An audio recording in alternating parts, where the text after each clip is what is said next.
very good afternoon, everyone, and welcome to the exclusive webinar session of InCred Wealth. The topic for the day is now navigating the uncertainty, equity outlook, global tensions, and the case for small cap investment. And to address all of you, we have Mr. Sanjay Doshi from Abakkus AMC. So welcome on the call, Sanjay ji. It's a pleasure to have you on the call. As the tagline of this particular session, suggests, Abakkus Small Cap NFO, it's an NFO designed to unearth the hidden gems in the small cap space specifically.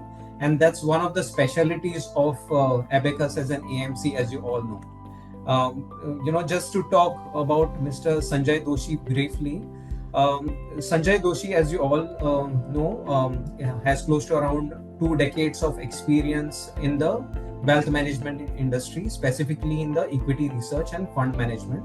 He has done his CA and he's an MBA in finance from NMIMS, and he's a CFA chartered holder. Prior to joining Abakkus as a wealth management firm, he was earlier with Nippon India AMC, Macquarie Securities, and JP Morgan. He has managed flexi cap, mid cap, and thematic strategies in his entire experience. And he has a wide coverage across several sectors, covering the likes of consumption, BFSI, thematics, with a very strong research backing and a very strong research driven background, right? So welcome on the call, Sanjay ji. All of us are eager to hear out from you the take on the small cap as a space. Maybe to start with, we can talk about the kind of opportunities that small cap right now have to present to all of us, and why small cap specifically at this point in time, given the kind of a tactical window that the ongoing tensions around the Middle East war have to offer to you. Maybe talk a bit about India as a macroeconomic story, why India is especially positioned as a kind of a gem across the globe when there are ongoing uncertainties and tensions and geopolitical tensions across the globe. Over to you, Sanjay ji. Eager to hear out your take on the several aspects that I mentioned. Thanks, Shulin, and welcome everyone. Thanks for your time. It's a difficult question that you put upfront to put everything into one bucket, but let me try to do some justice. Why India story? I think it's very simple. We already have a great base. We have a democratic setup. We have the opportunity to be the largest working population, largest consumer base in the world. We have huge legs to cover on manufacturing, on infrastructure. The globe is looking to us for being the next big destination for consumption. And that's really the great part of it. I think the kind of working population that will come in over the next decades is probably not going to happen anywhere else. Obviously, that will also be a little bit of a challenge of right set of employment. But I think the way we can position ourselves in some of these segments globally, it could be very, very meaningful. I don't think there's any dearth of capabilities on engineering, on telecom, on IT. And we definitely do great in terms of costs on frugal engineering. So I think that's from a top-down basis. Your important question about why looking at small cap now, very simple thought was that for last 15-18 months, we have seen decent amount of correction, time consolidation in the markets. But if you look at small caps, the sector at an index level has underperformed markets by almost 15 to 16 percentage points. So that's the kind of correction at the index level we have seen for small cap versus Nifty over the last probably 18 months from September 24. But if you go deeper into the space, we probably see almost like 450-500 stocks which are down by more than 40 to 50% from their peak. So that's a sharp correction which have already happened in the breadth of the market. And more importantly, just not only the correction, but now we are seeing the real signs of recovery in growth on economic factors, on micro factors, and more importantly, earnings, which are seen for the last 2 quarters. And now we strongly believe at a house level that we are in a space where the next few years definitely should be in mid-teens growth for the economy as a whole. In that context, small caps normally do much better. Consensus earnings or growth expectation is also closer to 19-20% for small cap as a space. And in the current market juncture, this is the only segment in our view where growth and valuations are becoming parity at an index level. And if you go below, you are able to identify companies which are at 0.5, 0.7 peg, which is the valuations are much cheaper versus expected growth. So that's the kind of opportunity that is coming up to our mind. The third important question was, how do we look at it from the current context of Middle East conflict, which is a 5-day phenomena or 6-day phenomena so far. So I've just tried to summarize something very quickly on this, which is various events that would have hit Indian markets over a period of time, right from 1998 till the last 5 days back. So if you see the data, there are huge events which are specific to India. There are events which are regional. There are events which are global. And obviously markets react based on each of these factors. Some of them are more risk-off trades, which is the most early reaction that investors would expect. So the first knee-jerk reaction is always a downtick most of the time when you see knee-jerk reaction of moving away from risky assets, right? So that's what the first trend is. But if you see a little bit longer, most of these have become events which were actually opportunities for investors to look at the markets in a more meaningful way. So if you look at the table, you will see that in probably 1 month, 3 months, 6 months down the line or 12 months down the line, you would have seen markets being driven by core factors rather than just the event. And that core factors is what we should be focusing more on. So most of the time you would have, unless it's a very, very deep phenomena like a GFC crisis, which was fairly probably one of the longest crises we have seen in very recent times, where markets took probably 6 months to digest and move ahead. And then the next 6 months were very, very strong recovery. But unless it goes kind of a strong macroeconomic impact where there is huge uncertainty, we have seen these knee-jerk reactions become an important point for investors to look at markets more favorably. Now, let's try to put this in context of where we are today. Obviously, the one-day reaction was 1.5% fall. Till now, we have fallen by 4% at the Nifty level, 4.5 max. Why it is so? Obviously, India definitely has a dependence on Middle East for energy requirement. Roughly 40% of our requirement, 40-45% comes from this region.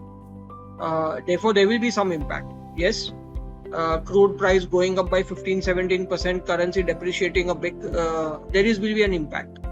But the good point to note is the intensity of energy in the Indian economy has gone down by more than half.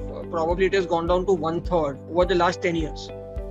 So in that context, even if you look at it from a current account deficit perspective or GDP impact perspective, higher 15-20% crude and a little bit depreciated currency will still have not more than 0.3 to 0.5% impact on GDP numbers. So that's what probably gives us a comfort.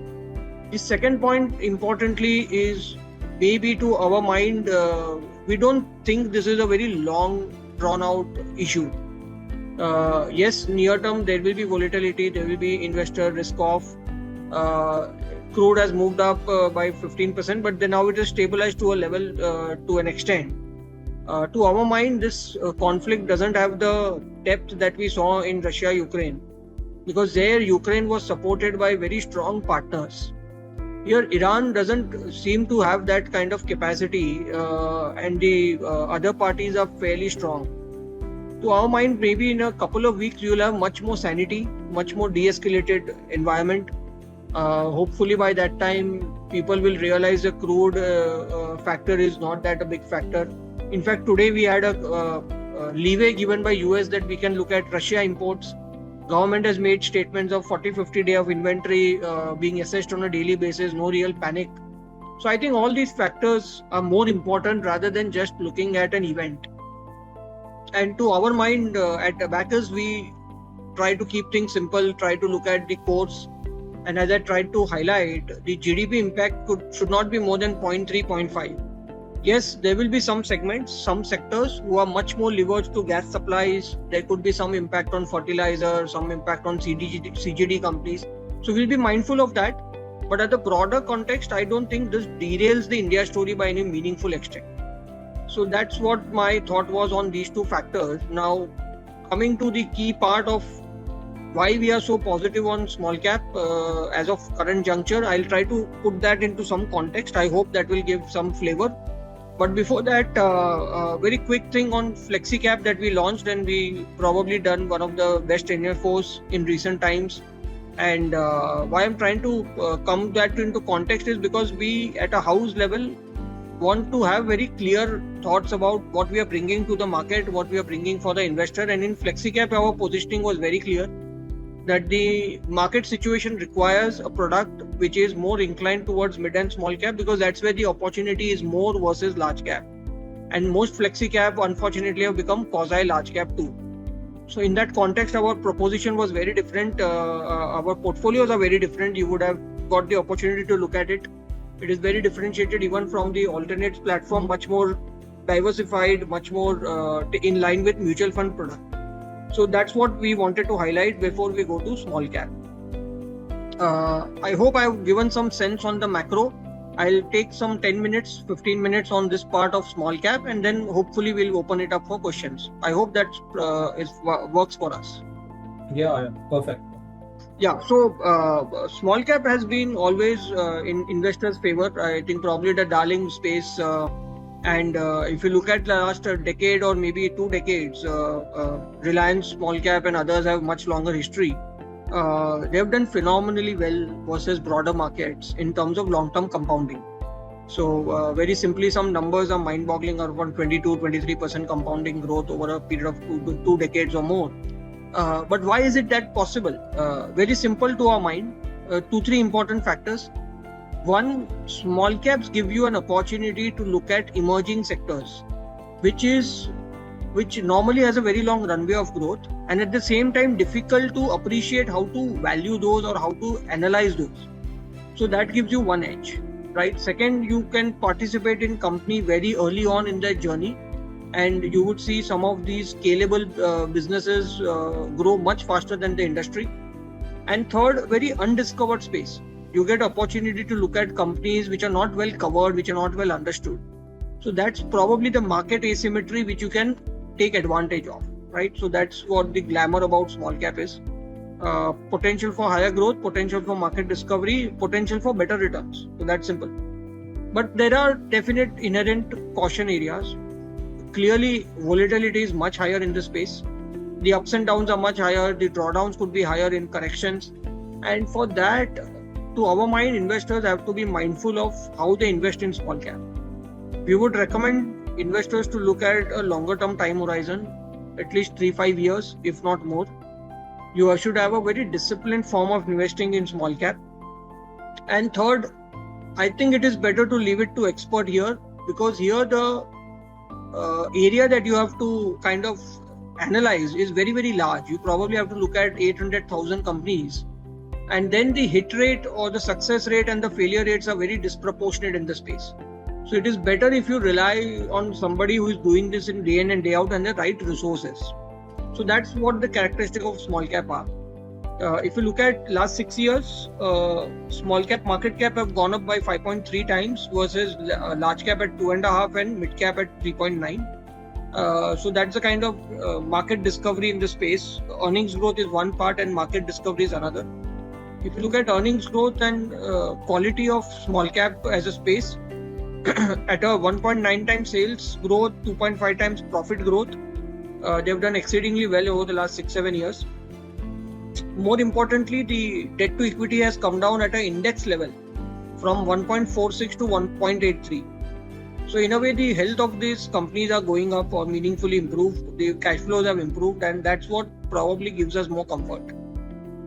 As I said, small caps give you an opportunity to look at wider set of industry opportunities.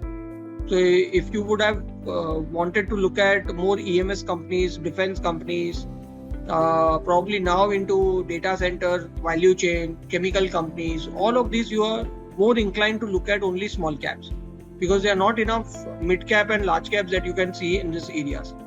And that's what we believe is going to be the real advantage when you look at small cap investing. McKinsey has given some thoughts about how new sub-segments of market, if not exactly new, but smaller segments of market can become large. Some of these opportunities can be between $35 billion to $500 billion. And that could be very interesting to identify good companies in the space. We said about the under-discovered area. So we took a data set of 2,000 crores to 35,000 crore market cap companies, roughly around 900 odd companies. Out of that, roughly 480, 500 are not well discovered. They are not well covered. So in a way, the probability of finding companies where the valuations are much lower than intrinsic worth is very high. And this is where investors make a lot of wealth. So if you can just appreciate, most of the defense companies are growing at 15-20%. That would have been very static over the last 5-7 years. But 5 years back, some of them were trading at 15p and 20p, and today they are trading at 40p and 50p. That's the real wealth you would have created if you identify the right sectors and right stocks. And that's possible in small cap because the market coverage is much lower. Areas of caution, as I said, volatility is high. So the orange bars or the NSE small cap 250 volatility, and the blue bars are for Nifty. You see the numbers are much higher for small cap. But to compensate for that, you probably have a right expectation of better growth. And if you do it right, the compounding over a longer period of time is much higher than large cap. So that's the inherent characteristics. Success rate is much lower. Less than 30% of companies have delivered more than index level growth at small cap, and a very large 50% have done either in line or much lower than the index level growth. So it is important to have the right set of mindset and resources to be able to identify right sub-segments of market where the growth can be in your favor. Last point is all about being disciplined. If you would have still looked at only SIP investment in an index at small cap, that is NSE 250 small cap over last 10 years, you would have got 5-6% higher compounding than market over this 10-year period. The only caveat was that you had to be disciplined and participated in this entire period rather than getting dissuaded by initial volatilities and get out of the small cap space at the wrong time. So that's what our suggestion is, that please come with a long-term view and stay invested. You will definitely see the differential play out over a period of time. Important question about why now. Obviously, the global uncertainty we could not predict. So there was no intention for us to try to leverage a global uncertainty or a Middle East conflict. But the simple thought was the depth of the market has seen very large correction. As I said, small cap 250 is underperforming Nifty by 15-16% over last 18 months. But if you see the number of stocks which are down by 30, 40, 50%, that is very staggering in a way. Around 260 odd companies are down more than 50%, another 165 more than 40-50%, another 150 more than 30-40%. So that's the kind of depth of correction that has happened. Obviously doesn't mean that every of these companies is a buying opportunity. But yes, you will have a huge base to look at, where if you identify right, the differential of risk reward is very much in your favor, and that is where it makes it very interesting. What Abakkus brings to the table, one summary slide, why the key points are only two key areas. One is the depth of our coverage, the team strength, the experience that we bring in. So Mr. Singhania has been in market for like 35 years, but cumulatively you will expect that to translate to more like 50-60 years of understanding. I have spent more than 20 years. Our research team, our investment team is a 25-member team. There are senior members who have 15 to 20 years work ex individually. We closely look at around 480 to 495 stocks, and more than 50% of them are in the small cap category, because we believe that's where the under discovery can help you. So that's the kind of depth we bring in, the corporate connect that we have because of the long gestation of relationship with at Sunil sir's level and with each of the covering analysts. I think that also plays a very important role for you to be able to appreciate business dynamics better.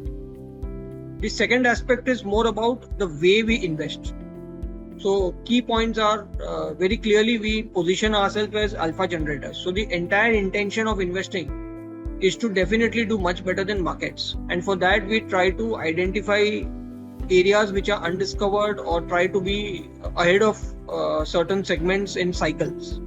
So that mindset itself makes a very different impact.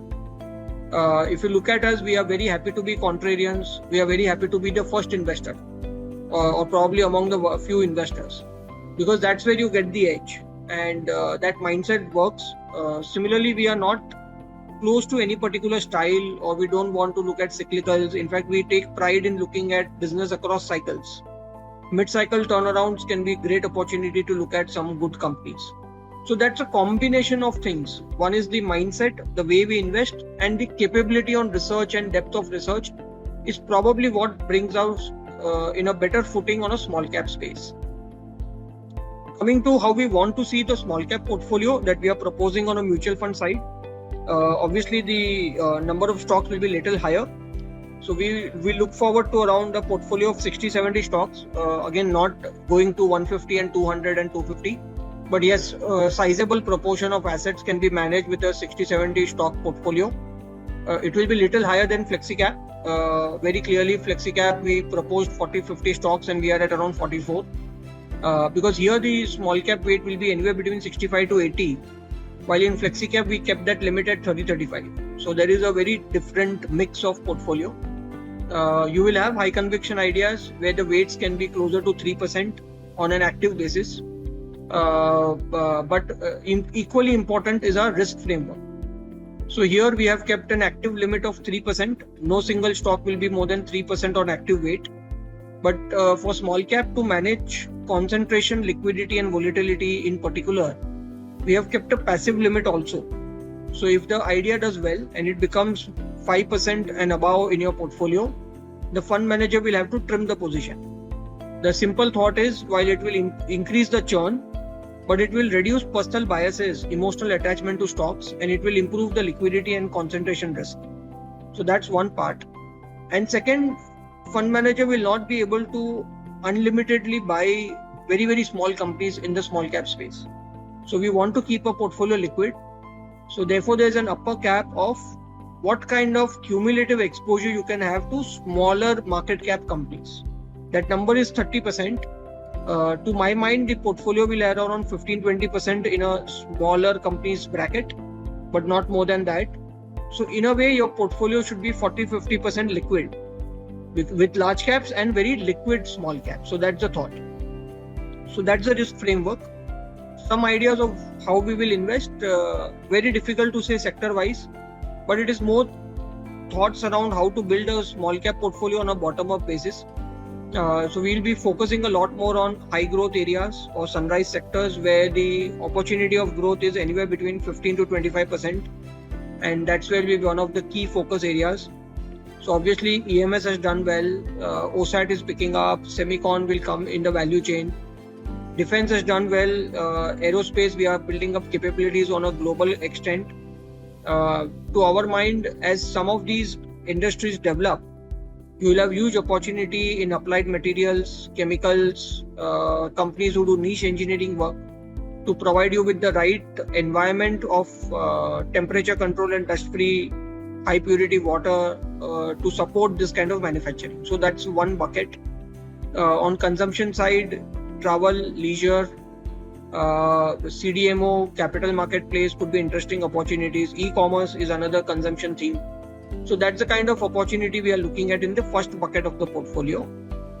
Second would be more plays which are very attractive on valuation in context of their past as well as market, but with a caveat that we see growth coming back. because we don't want to get into names which becomes deep value from value. So some segments could be building materials, urban construction company, within financials, areas like microfinance can come up in probably a couple of quarters. Shipping could be another dark horse in our view, where there is a huge potential given the government focus. Third bucket would be more on exports. We believe India has done well on identifying long-term partners, having the right framework. And here there will be benefit of both labor-intensive sectors as well as niche companies in auto, engineering and other areas. And lastly, trying to leverage our corporate connects. We hope to find good ideas where you will have value unlocking through demergers, inorganic acquisitions, mid-cycle turnaround. See, sectors like paper, sugar, textiles, they're not looked out day in and day out. But there could be good turnarounds within cycle, including areas like shipping. So that kind of portfolios we'll try to create. I think that's it from my end. I think markets and all we can discuss on Q&A. Sure. Thanks Sanjay ji for the detailing and those insights. We already have some of the questions being asked by our clients. Let's go through them one by one. Sure. I encourage all of the guys who have already logged in and are willing to ask any questions to you to please log in the queries. There is a Q&A tab which is marked as chat at the bottom side of the screen. You can utilize that to ask questions to Sanjay ji. So one of the common questions that often gets asked in the small and mid cap space, especially when there is a disruption and the kind of volatility which we see in the crude oil space, right? Given the high correlation between the performance of small and mid cap and the volatility which we see in the crude, right, is the immediate impact on the inflation, right? So it's broadly said that for roughly around $10 per barrel rise in the crude oil, with the Brent used as a benchmark, it roughly impacts the CPI inflation to the extent of around 40 to 50 odd bips, right? That's broadly the kind of an impact, right? So for an investor, for who is willing to deploy now, with the kind of ongoing tensions in Iran and the likely impact on crude oil, does it make sense for an investor to wait and watch or to deploy capital immediately, is what one of the questions asked by our clients. Sure. So I hear that question. Yes, there is near-term volatility. There's no doubt to it. Some of the numbers that you quoted about $10 inflation impact of 0.3, 0.4 sounds all good when you try to pass everything into the system. But I think more important is you'll have to see how it impacts particular sectors of the market. There will be much sharper impact on certain sectors which are more crude dependent, which are more gas dependent. So obviously we'll be mindful of all of this. From a inflation perspective and impact on economic perspective, I think we also forget that intensity of crude in the economy has gone down meaningfully. If you look at the last 10-15 years, there has been lot many energy sources apart from just crude and gas. That's one. Second, our economic size has become so large now. Probably 10-15 years back, the impact was closer to 12-14% of GDP. That has gone down to like 4-5% now, because the overall crude imports is closer to $135-140 billion, and that number was very, very similar maybe even 5 years back. So there's not been a very sharp rise in the intensity of crude. Obviously, crude has also fallen quite meaningfully. So all that are supporting factors. Third, I think we also forget that probably we have not benefited from lower crude. If the kind of crude benefit would have passed on by government in the last 3-4 years, our petrol price and diesel price would not have been the way they are. I mean, there are recent social media reports which suggest that a similar fuel marketing company in Bhutan is selling it at 65 rupees to a liter on petrol versus 103 in Mumbai. So obviously the government has benefited a lot in terms of keeping those benefits within itself. So either the excise duty have gone up or you would have seen some of these marketing companies get the benefits, so including oil producing companies. So to my mind, it is very simple that at a point of time, there will be a levy on production in terms of higher royalties, and government has a bandwidth to reduce duty to a minor extent on excise. Obviously, there is a fiscal impact, but now the fiscal balance is also well controlled. So the numbers are quite realistic. At 4.4% of GDP, fiscal deficit is fairly fine from a 3-4 year view that we had in the past. So I think there is a lot of comfort in the market from a government point of view and the crude intensity. Important question about whether you should be investing totally now or wait. See, for small caps in particular, we are also very clear in when we advise our partners and our investors that small cap investing requires discipline. If you don't have any allocation to small cap, to our mind, this is the right time to look at it from a risk reward perspective, provided you have a 3-5 year view. If you have a 3 months view or a 6 months view or a 1 year view, we would not recommend you to jump in. But if you have a 3-5 year time horizon to allow your capital to mature, I think this is probably the right time to come in. Individual risk appetite, individual positioning will decide how much you have to come in. Generally, you will see small cap being 25-35% of portfolio. To our mind, you can come in with 30-50% now and maybe stagger the rest over the next 1 to 3 months. Why 3 months? First month, you will get a clear indication of how bad the conflict will be or how soon it will be resolved. And within the next 2 months, you will have a very good sense of not only earnings impact, but the commentary of management itself will give you a good direction of how much the impact could be. So maybe you can stagger it over the next 3 months. That could be a good strategy. Sure. So thanks, Sanjay, for the detailed answer. So one of the questions that often gets asked, given the backdrop that Abakkus is a boutique firm with a PMS as one of the major offerings from your side, right? And now you are scaling up in the mutual fund space. What would be the overlap between Abakkus emerging PMS, which is the SMID biased PMS, and the small cap NFO that you are floating right now? Okay. Yeah, we get this question a lot, and unfortunately, being on mutual fund and the way the regulation is, very clearly there are Chinese wall which needs to be totally adhered to, and we do that not only in letter but in spirit. So I would not have the exact portfolio, so I will not be able to give you the direction, but very simple. Most of the alternates products are either concentrated to the extent of 7-8 stocks, or at the max they go to 30-35 stocks. Whatever strategy you will look at it.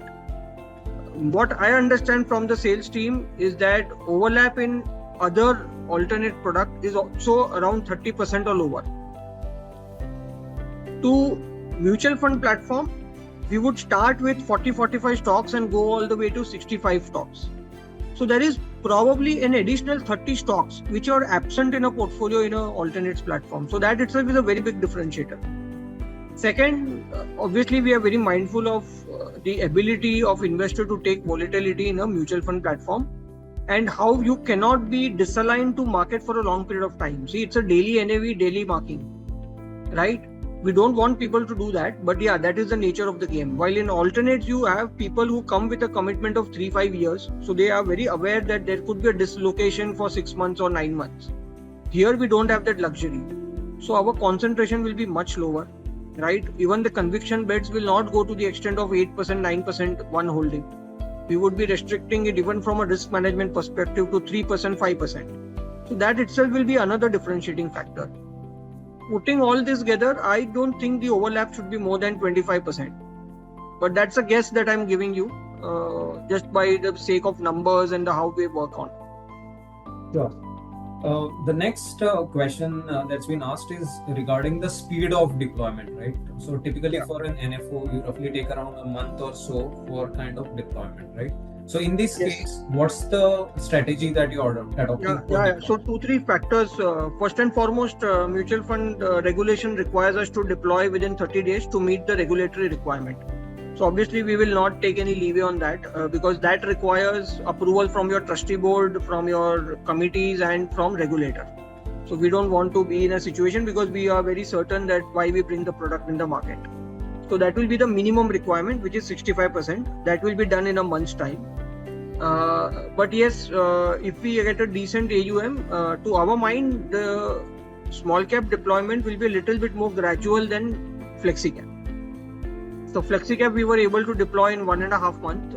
To my mind, this can be in a 2 to 3 month kind of a period. See, after meeting the basic regulatory requirement, we don't mind putting something in cash or in large cap and then come to the right ideas. Just like investors want to get certainty about macro events, about earnings, even we would take the leeway that maybe we can deploy over the next 2 months and benefit from better risk reward positions. Sure. The next question, right, it's very specific to the packaging sector, right? And one of the opportunities that you are exploring is the packaging sector. Regarding the crude shock that we have seen and the likely impact on the packaging sector, given the pricing power in the sector is pretty low, right? Yes. Can we expect the margin in this sector to drop a bit? Yeah, see, all crude intensive spaces will either have a price hike required or a margin impact. Like we saw PVC prices suddenly went up by 5 rupees a kg in a matter of 2-3 days. So some of them have been trying to pass it on. But let's not forget, this is just the first week. I mean, you should not be building your business model based on 1 week prices. Yes, there will be certain companies who will take a larger hit. Certain companies like fertilizers can probably face a larger hit. Even in gas oriented CGD companies may take a larger hit. Some of them are government mandated. So we'll be mindful of all of this. I think the way to look out it is what is the strength of demand. At the end of it, if your macroeconomic context supports a stronger demand, you will see cost being pushed through. You would have seen that in autos also. While the intensity of various material is very different, but if the cycle is on an upturn, if the demand is very decent, most of the costs get passed on over a period of time, and the business comes to a natural margin profile based on long-term demand supply dynamics and obviously the competitive intensity. So yes, I think those factors will play a larger role. Near term, yes, there could be certain challenges in some sectors, and probably this quarter earnings itself you will get some impact and some understanding from management. So we'll be mindful of those aspects. Sure. So Sanjay, for investor who's a pure alpha hunter, right, and not specifically looking at timing the market, is it a right time to go lump sum in the small and mid cap space? That's the question asked by one of the investors. I am much more certain on small cap space rather than mid cap space, purely because the comfort on growth versus valuation. There has been very decent correction, time correction as well as price correction. Yes, the question is whether the growth will come back so strongly. That's what we are much more focused on. The micro data point are very, very supportive. So we had September quarter results which were much better than June, the December quarter much better than September. Commentary throughout has been strong. Month-on-month data that you can look at, like auto sales, electricity consumption. Credit growth has come out after 8 quarters to double-digit number, 14-15%. GST collection numbers, cement demand, steel demand. The more you talk to companies, the more you'll get more sense on it. Despite the tariffs, the companies or sectors which were more dependent on US export, even they did not face such large challenges as was expected in December quarter. So I think that is what is more focused area. To our mind, the valuations have been seen meaningful correction. Ownership is much lower in the small cap space. Mid cap has a little bit of a challenge of too much capital chasing 150 stocks, and some of them are not so liquid also. So in a way, the valuation is always very high for mid caps. Understood. And the minimum time frame for investment in this fund, you mentioned, right? At least 3 to 5 odd years. At least 3 to 5 years, yes. A very interesting question, Sanjay, and maybe one of the last questions that you have received from the investors is a little detailed, okay, right? So he seems to be a very informed investor.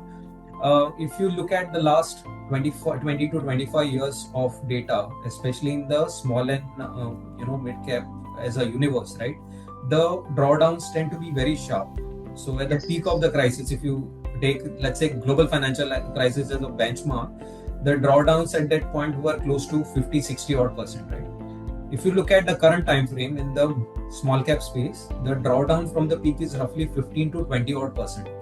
So the question is it the right time to enter at this point in time? And do we see further downside in the small and mid cap? That's the first question. I'll come to the second question later. So the challenge is that you have selectively taken data. So when you saw that 50-60% index level correction for small cap, the broader market corrected by 15, 20 or 25%. Here in the last 18 months, in Nifty you still made some return, whether it was 2% or 1%, but you still made returns. Right, in calendar year 25 also you probably made 6% return at the index level. So in that context it is very sharp. It's a differential of closer to like 15-16% where the broader index has not fallen at all. So that's one parameter. So you probably are equating two wrong things. Yes, if we would have a shock like COVID, where market fell to 20-30% or small cap fell 60-70%. So that's the kind of intensity you will have at both the index. That is not the case today. That is one.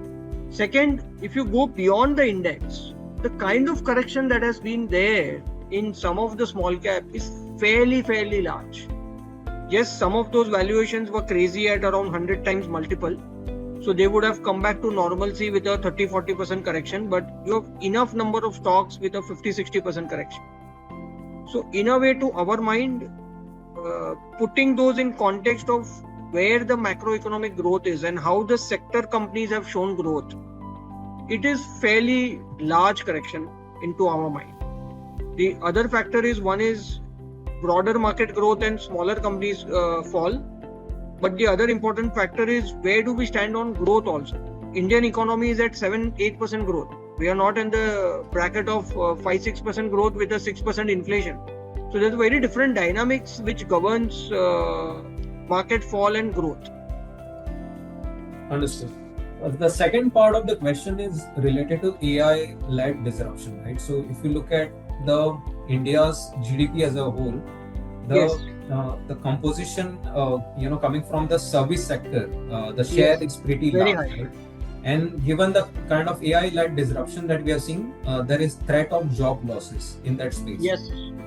So do you find the flexibility in the services space to quickly, arrest the kind of AI-led disruption and move towards the, AI supportive kind of technological industries? I would agree to that thoughts that there is a larger risk. As I said earlier, also demographic dividends can become a liability. But just to put that into service sector, the financial sector has seen large amount of AI implementation already. I would say that most of the time we interact with our banking services, you are actually dealing with a chatbot now. So that transition has happened to a very large extent in financial services. Obviously, you will still require wealth managers, you will still require that personal connect, and that I think is unlikely to change very meaningfully. So that one part. The other part is IT services. Yes, there is a business model change. To our mind, that is also a near-term challenge. I am very sure none of these IT companies are adding manpower in a big way.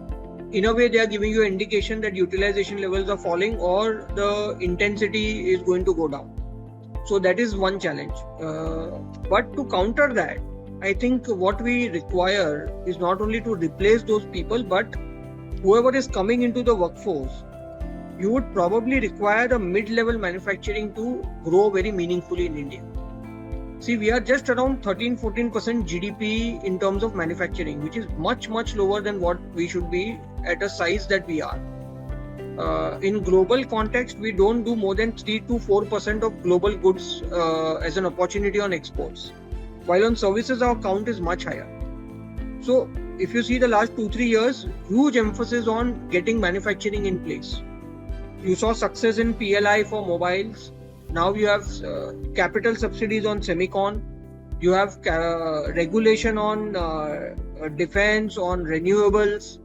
You have more PLI for components. And I think that is where the number of people who get employment will go up meaningfully. Plus, here the employment also comes for semi-urban areas and women workforce. That can be another big game changer. I was just reading some stats in some of the north states. The female participation in workforce is very, very low, and that could be a meaningful difference from an Indian economic standpoint and the consumption standpoint. So, agreed to the part. Definitely, there is a challenge. There is a transition. Will it be a doomsday? I doubt it. To my mind, it is more about getting an alternative option, and manufacturing is picking up quite meaningful. That could be one good area. Sure. Last question that we'll take up, Sanjay, in the Q&A session, and maybe we'll conclude. So there are 4 different buckets which are mentioned by the client.